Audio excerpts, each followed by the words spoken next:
Bienvenidos a Consumo Respeto, un espacio dedicado a los derechos de los consumidores. Todos somos usuarios de servicios básicos y esenciales. Servicios públicos como electricidad, gas, teléfono, agua, transporte público, educación, bancos, en fin, una cantidad de prestaciones que se nos ofrecen a diario y, bueno, como usuarios nos preguntamos si conocemos efectivamente cuáles son nuestros derechos. Estos servicios masivos que tantas veces nos traen dolores de cabeza. Vamos a indagar sobre esta cuestión acerca de los servicios masivos y para lo cual invitamos al profesor Carlos Gersi para poder ilustrarnos acerca de esta tan trascendental problemática. Quiero aprovechar, lo hacemos semanalmente, para invitarlos a visitar nuestros sitios de internet, tanto el de Facebook, Consumo Respeto, como nuestra página web, consumorespeto.com.ar, para que nos hagan llegar sus propuestas, sus críticas, en fin, todas las sugerencias para mejorar nuestra propuesta televisiva. Enseguida estaremos con estos temas.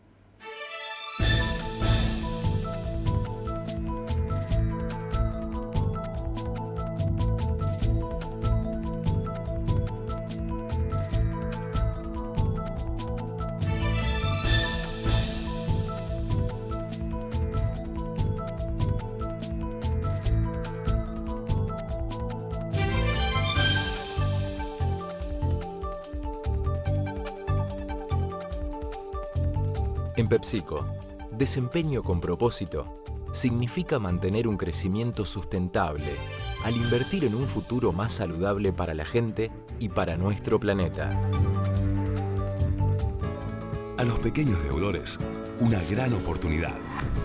A los que no pudieron pagar, los estamos ayudando con descuentos de hasta un 50%. Estamos apoyando el esfuerzo. Mejor sumate ahora. ANBA.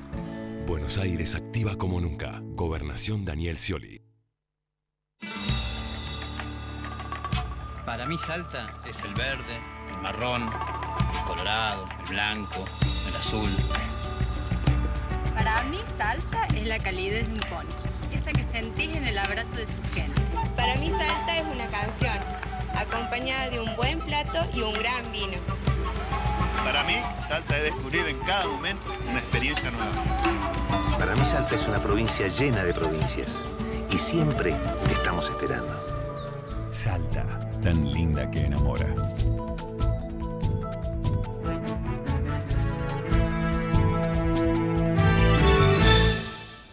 Bienvenido, Carlos, a nuestro programa. Gracias por acompañarnos. Bueno, gracias a vos por invitarme. No, por favor. Hace rato que andábamos con ganas de hacerlo juntos, lo veníamos conversando en los pasillos de la facultad y ahora te tenemos y te vamos a aprovechar todo lo posible. Bueno, espero ser útil. Por supuesto. Y bueno, vamos a hacer la presentación formal que hacemos todas las semanas. Estamos con el doctor Carlos Gersi, que es abogado, doctor en jurisprudencia, especialista en historia de la economía y políticas económicas, además de otras tantas distinciones. Pero yo quería destacar, porque además vos me habías invitado a participar de lo que recientemente fue tu distinción, que te dio la Ciudad de Buenos Aires como personalidad destacada de las ciencias jurídicas, así que me parece que, si bien no apareció en pantalla, que podíamos y debíamos mencionarlo. Bueno, tal vez lo más importante es que seguimos estudiando, Javier. De eso doy fe. Vos siempre, con tu inquietud permanente, indagando nuevos temas, nuevas áreas, y además con tu fuerte compromiso con los derechos de los consumidores de siempre, desde los primeros tiempos, desde que esta disciplina empezó a insinuar en la Argentina, y por eso para nosotros era tan importante tenerte. Sí, yo creo que el propulsor de todo esto fue Gabriel Stiglitz, que yo lo conocí. Me acuerdo que cuando él volvió de estudiar de España, vino a la Fiscalía de Estado a trabajar como asesor, y después largamos el primer libro que salió de Consumidores, que fue en el año 84, con un prólogo de Gabriel.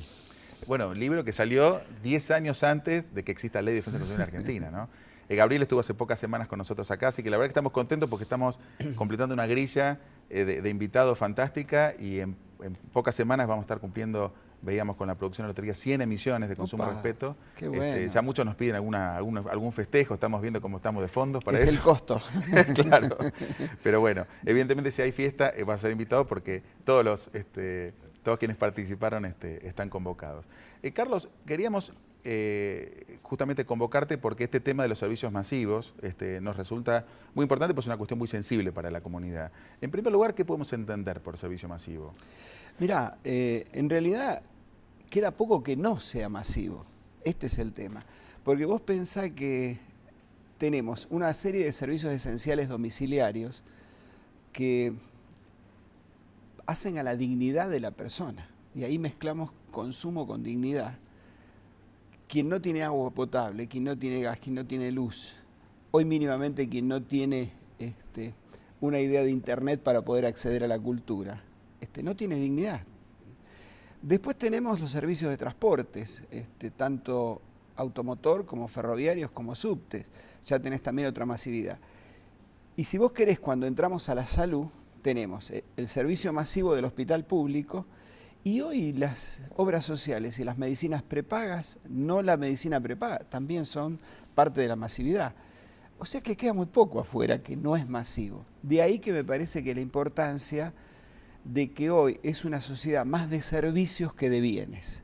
Entonces hay que poner el énfasis en todo lo que es información, todo lo que es publicidad, todo lo que es cumplimiento de las empresas, fundamentalmente en los servicios. Hasta si querés podemos ver un ejemplo. Yo compro un auto. En realidad, hoy el auto es accesorio del servicio de seguro, de mantenimiento de service, etcétera, etcétera. Porque es un pequeño capital, pequeño no pequeño, pero pequeño capital en relación con todos los servicios que tiene adicionado. En el banco, el crédito puede ser un bien si lo considerás desde ese punto de vista del capital, pero tenés una serie de servicios. Entonces, realmente los servicios masivos hoy tienen una importancia. Y yo diría que para el consumidor abstracto, más que para el consumidor concreto que va a sacar un crédito, eso. El abstracto, cuando yo digo el abstracto, digo, es 40 millones de habitantes. Incluso acordate de aquella frase de Kennedy, que desgraciadamente siempre estuvo mal traducida, cuando Kennedy decía todos somos consumidores, y la traducción no es esa, sino todos estamos expuestos a la sociedad de consumo, que es otra cosa distinta. De ahí viene el expuesto famoso. Claro. Entonces tenés que esa masividad implica un porcentaje, yo te diría, del 90% de las empresas argentinas y transnacionales que tienen esa relación con los servicios y donde las personas, consumidores expuestos o futuros consumidores, tienen una relación directa con eso. Por eso hay que ponerle hoy importancia al tema de los servicios. Es muy interesante lo que decís. Y en relación a esta cuestión, ¿cuál puede ser el rol del Estado en términos de...? Mirá, yo tengo una visión, algunos dicen pesimista del Estado, yo creo que es realista. Cuando uno construye el Estado, en realidad toda Latinoamérica y Estados Unidos tienen el origen en lo que se llaman las revoluciones atlánticas. Las revoluciones atlánticas tienen que ver con la apropiación de los terratenientes, caudillos, de la propiedad de la tierra más el modo de producción, ¿no es cierto? Y eso hace la construcción después de los estados americanos. Cuando se crea el Estado tiene una misión muy importante, porque vos no te olvides que vos le entregás al Estado la libertad, te devuelve una libertad recortada del 1 al 33 o del 1 al 43 de la Constitución, le entregás tu trabajo que va parte a la empresa y va parte al Estado y pagás los impuestos. Quiere decir que tiene que recibir una cantidad de servicios. Ahí tenemos otra vez los servicios, desde la educación, la salud, el acceso a la jurisdicción, la seguridad, los trenes, los medios de transportes, etc. El rol del Estado fue importante en esa construcción, pero después de los 70, el Estado moderno empieza a perder vigencia. Por múltiples razones que un día, si querés, lo explicitamos un poquito más, no solo tiene que ver con el neoliberalismo, no solo tiene que ver con eso, y empieza a resquebrajarse ese Estado. Ya no es el control, ya no es la eficiencia en los servicios. Y hoy nos encontramos con un Estado absolutamente... siempre hablaba del Estado ausente. Y después de leer el último libro de Bauman, llegué a la conclusión que él tiene razón. No es el Estado ausente, es el Estado ineficiente.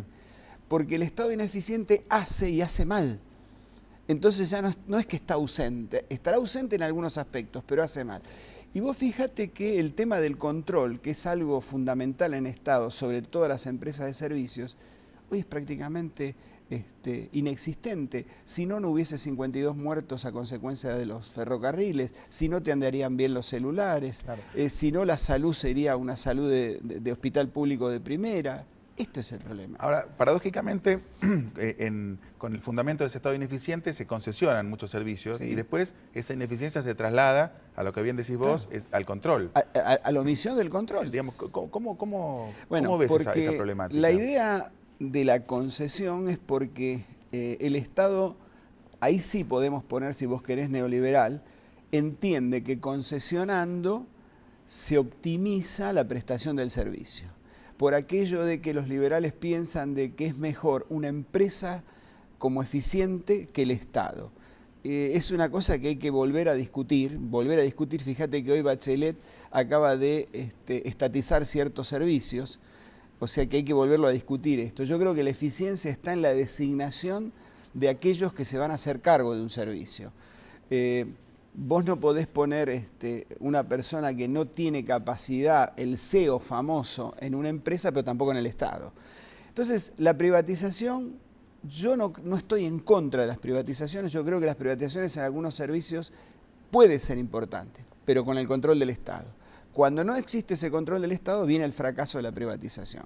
Entonces, me parece que hay que tratar de manejar lo privado y lo público con otra expectativa de eso de ponerse, no todo tiene que ser estatal y todo tiene que ser público. Yo creo que hay cosas que tienen que ser privadas con un buen control del Estado y otras cosas que tienen que ser públicas.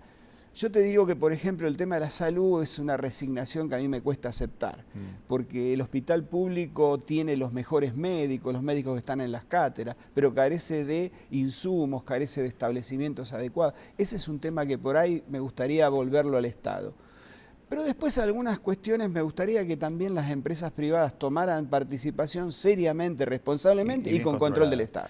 Y ese poder de policía que de alguna forma debería digamos, llevar a cabo el Estado a partir de la concesión de ciertos servicios que son sensibles también para la comunidad. Sí, digamos, por supuesto. ¿En qué consiste y cómo ves vos en la práctica? Mira, digamos, primero, fundamentalmente, designar a las personas adecuadas. Yo, vos sabés que creo que los gobiernos, después de la democracia, no hablemos para atrás porque si no, me parece que esto de embarrar la cancha. Después la democracia ha tenido una falencia muy importante.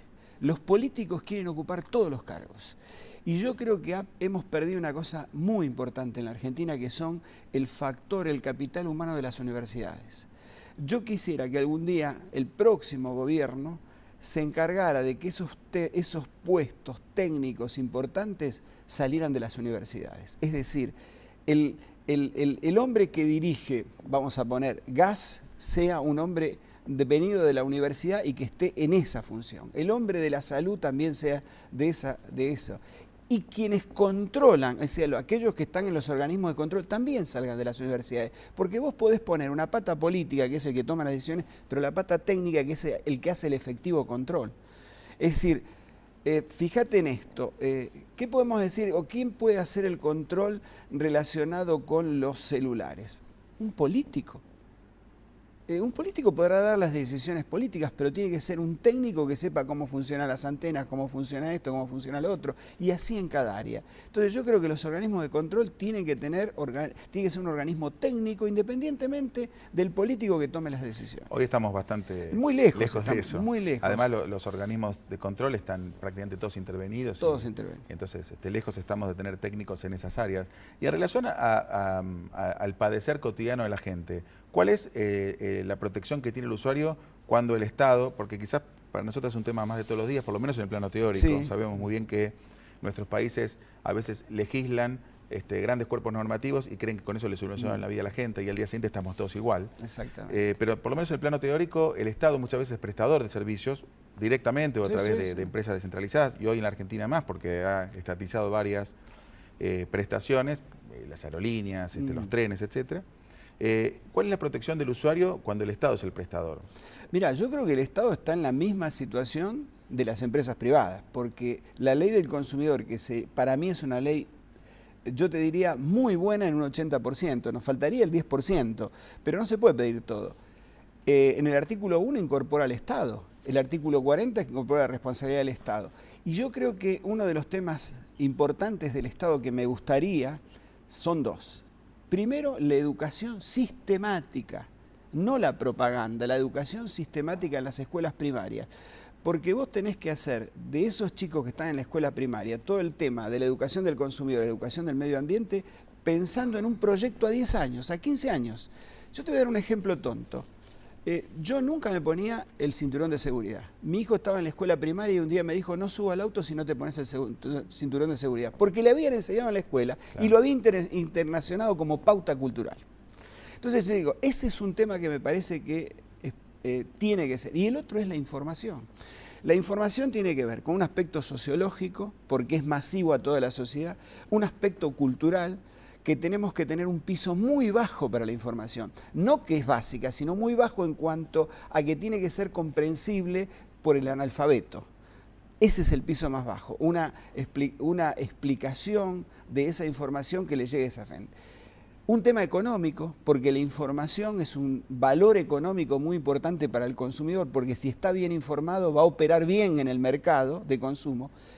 Constante, no es solamente para 3 o 4 cosas, sino constante de cómo funcionan las cosas, de cómo se van interpretando los contratos, qué cláusulas pueden ser abusivas.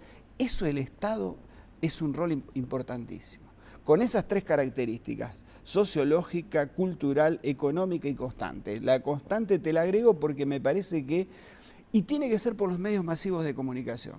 A mí me gustaría que en cambio de precios cuidados, de que fútbol para todos, pudiéramos tener toda esa información para que, y creo que el Mundial es importante para eso, porque esa información le llegue masivamente a la gente de cómo comportarse en la sociedad de consumo. No frente a una u otra empresa, en la sociedad de consumo. Y cuando el Estado, siendo digamos aspectos más concretos, cuando el Estado concesiona un servicio, ¿entendés que sigue teniendo una obligación en cuanto a la información? Mirá, todo lo que concesiona el Estado sigue siendo dueño. Perfecto. Por lo cual, si vos querés con el viejo 1113, es dueño y es responsable. Y con el 40 también es responsable. Mirá, te voy a contar un hecho que sucedió ayer en La Plata, mientras estábamos dando clase con Celia Bengarten para el Poder Judicial. De repente, ella está estudiando el tema que el SUBE es una forma de organizar económicamente por el Estado todo el transporte. Por consiguiente, sería responsable también, porque es parte del concepto económico. Y vos decís el SUBE, pero está organizando el SUBE el Estado. Vos prefinanciás todo el sistema, no un transporte, porque puede ser para subte, para transporte.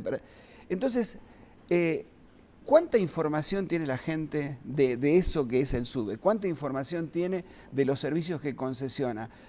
Hoy no sabemos cuando subimos a un tren si está concesionado o está reestatizado. Esa información es la que tiene que dar el Estado. Mire, acabamos de entregar la concesión de tal servicio a tal empresa y en la licitación o en lo que hemos hecho tiene tales obligaciones. Hágalas cumplir. Y esto me parece que es el rol del Estado que también nos está faltando en ese tema. Absolutamente. ¿Y qué hay sobre la seguridad en estos servicios masivos? Bueno, la seguridad es total. Acordate del fallo Ledesma, que yo creo que la Corte ahí ha puesto cosas muy importantes. Primero dice que todo el sistema de transportes, y si bien es un fallo relacionado con subtes, tiene que hacer a la dignidad de la persona. Y cuando dice precisamente en el tema de ferrocarriles que las personas que van colgadas, aún porque no haya lugar adentro, o porque haya lugar adentro y vayan colgados, es un tema de seguridad porque ese convoy, ese tren no debió haber salido sino con las puertas cerradas. Entonces la seguridad es, si vos querés para poner un término que no es muy feliz, es seguridad cero. El Estado tiene que dar seguridad cero en todo lo que hace a los servicios, desde simplemente la conexión de gas, la conexión de electricidad o los transportes que son masivos, que ya no alcanzan porque la gente vive en el conurbano. Vos pensás que tenemos 114 villas en el conurbano, entre el conurbano y el límite de la Ciudad de Buenos Aires, y 869 asentamientos que terminan trabajando en la capital federal. O sea, el transporte hoy es muy importante y la seguridad tiene que ser muy importante. Vos pensás que el transporte ferrocarril, por ejemplo, la guarda de la persona es cuando la persona entra en el pasillo para ir al ferrocarril. Ni siquiera cuando está dentro, sino en el pasillo, en la estación. Y yo creo que ahí es donde hay que asentar el tema de la seguridad. Y me parece que el Estado no está cumpliendo ese rol. Absolutamente. Vos mencionaste al principio y recién cuando hacías referencia al caso Ledesma, la cuestión de la dignidad de las personas. ¿Cómo podrías definir la cuestión del trato digno y quién es el obligado a brindar ese trato digno? Bueno, primero te voy a dar una novedad. Acabo de escribir para la ley un artículo donde yo ya digo que la dignidad es un principio general del derecho, como lo establece la Constitución alemana. Y el trato digno es precisamente lo contrario del trato vergonzante, del no cumplimiento de las pautas mínimas para que una persona se traslade en el tema del transporte, por ejemplo, con dignidad. Esto significa que pueda viajar cómodamente, si vos querés sentado, parado, pero cómodamente, sin miedo a la inseguridad, que pueda recibir la luz y no recibir los golpes de luz que recibe y se le queman sus aparatos. El concepto de dignidad es un concepto muy importante y las empresas privadas también tienen que entender. Te pongo un ejemplo. Vos llevás una nota, una medicina preparada para pedir un medicamento, se entiende que es cuando uno hace esto es porque lo está necesitando y resulta que a los 15 días te dicen que tenés que presentar alguna otra cosa complementaria de eso, y otra cosa, y otra cosa. Esto es trato indigno. El no acceder cuando estamos en cuestiones importantes como la salud, por ejemplo, las medicinas prepagas, a la prestación rápida. Los horarios en los transportes, eso hace la dignidad de las personas, que después tienen que discutir el presentismo y tienen que probar que no llegaron. Digamos, la dignidad abarca a todos estos, tanto lo privado como lo público. Y yo creo que esto también hoy tiene que ver con la responsabilidad social de las empresas, que me parece que es un tema que todavía en la Argentina no ha penetrado o ha penetrado en las grandes empresas nada más.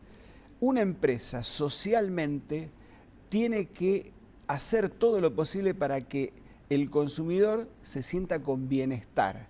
Y esto es darle trato digno, hacerlo sentir con bienestar, no hacerlo esperar innecesariamente para un turno para ser atendido, que las personas que lo atiendan sean cordiales, y esto me parece que hace al bienestar. Eso es interesante. Además, mira, nosotros el primer año del programa habíamos hecho una emisión sobre responsabilidad social y ahora me das la idea de que tenemos que insistir, porque pareciera que en la Argentina se está saliendo de un estado embrionario donde parece que la responsabilidad social pasa por hacer una escuelita de frontera, la dádiva. Pero digamos, claro, y no su principal rol que tiene que ver con su propia vinculación con el principal capital que tiene una empresa, que son sus clientes. Es decir, empecemos por fortalecer y mejorar ese vínculo y después todo lo que podamos hacer para mejorar el medio en el cual como empresa nos desempeñamos, bienvenido sea. Evidentemente, claro. Si una empresa opera en un barrio y puede ayudar a que ese barrio funcione mejor. Por supuesto, o una plaza. O una plaza. Mirá, yo creo que hay que tomar el concepto más que americano de la responsabilidad social de la empresa, el japonés,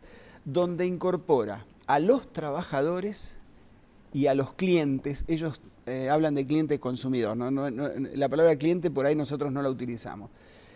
Los trabajadores porque tienen participación en aquello que llamamos la iniciativa.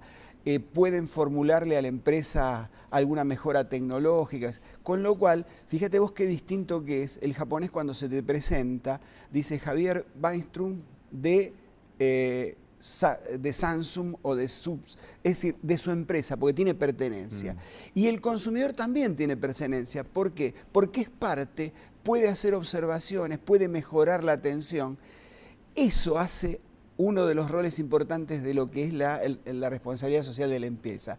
Hacer sentir partícipe tanto al trabajador como al consumidor, que se sienta integrado. Y eso me parece que es a donde tenemos que apuntar en el futuro en tema de la responsabilidad social de la empresa. Sin perjuicio de otros ámbitos, cumplir con la ley, cumplir con el medio ambiente. Pero me parece que tenemos que tomar más el modelo japonés que el modelo americano. Además, si vemos la cuestión que siempre busca la empresa, que es la rentabilidad, nos damos cuenta que muchas han encontrado con que aplicando principios de protección del consumidor les ha ido mejor. Pero porque les ha permitido garantizar, por mucho más plazo, los vínculos con los clientes. Hablamos de contratos, digamos, de duración, como son hoy, decías vos, hoy todo es un mundo de servicios y los servicios son contratos de duración, donde nadie en principio tiene miras ponerle fin. Yo contrato un seguro y quiero que me vaya bien, no quiero pelearme para cambiar de seguro. No quiero amargarme. Exactamente, y desde la perspectiva de la compañía lo mismo, es decir, qué mejor negocio que conservar ese cliente, para lo cual, evidentemente, tiene que incorporar algunas pautas que lo contengan, ¿no? Fíjate que hoy hablábamos del tema del rol del Estado. Mirá qué importante sería que el Estado mañana empiece a publicar las buenas acciones y las buenas compañías. Eso le va a traer un capital adicional a cada una de las compañías de consumidores que van a decir, esta empresa cumple con el medio ambiente, cumple con los contratos, yo voy entonces a comprar en esta empresa. Y otra lista donde decir, mire, esta empresa coloca cláusulas abusivas, esta empresa trata mal a la gente, no cumple con la dignidad de la persona. Eso es un capital, porque el consumidor es el capital fundamental de la empresa. Claro. Vos pensás que si no hay consumo, no hay empresa. Si no hay trabajador, no hay empresa. Y otra de las cosas que tenemos que algún día, porque a nosotros en la Facultad de Derecho, desgraciadamente, muchas veces nos engañan, y nosotros engañamos a nuestros alumnos, no hay un derecho del trabajo y un derecho del consumidor, porque la persona es la misma. Algún día vamos a tener que unir el derecho del trabajo y el derecho del consumo, porque esa persona es trabajador y consumidor al mismo tiempo. Entonces, la empresa también es parte de ese proceso. Digamos, nos falta unir todo esto para que hablemos del consumo sustentable, responsable, del cuidado del medio ambiente, de la responsabilidad social de la empresa. Fíjate vos que mañana podamos tener del Estado, el señor Tomada, por ejemplo, que muchas veces la verdad que dice cosas que creo que no las entiende, publicar una lista de las empresas que cumplen con todas las leyes laborales y del otro lado que cumplen con los derechos del consumidor. Esa empresa va a tener más capital humano y va a tener más posibilidades de acceso al consumo. Y aquellas que no cumplen, no. Ahí está el rol del Estado también. Bueno, la verdad que son temas sumamente interesantes y por lo tanto el tiempo se nos voló. Sí. Y lo que sí te queremos ya comprometer públicamente a visitarnos de nuevo. Así que bueno, Carlos, te agradezco muchísimo esta visita tan anhelada y en serio que esperamos volver a contar con vos en este programa. Desde ya que sí, Javier. Es un placer haber estado acá y un placer la misión del programa. Muchísimas gracias. Gracias a vos.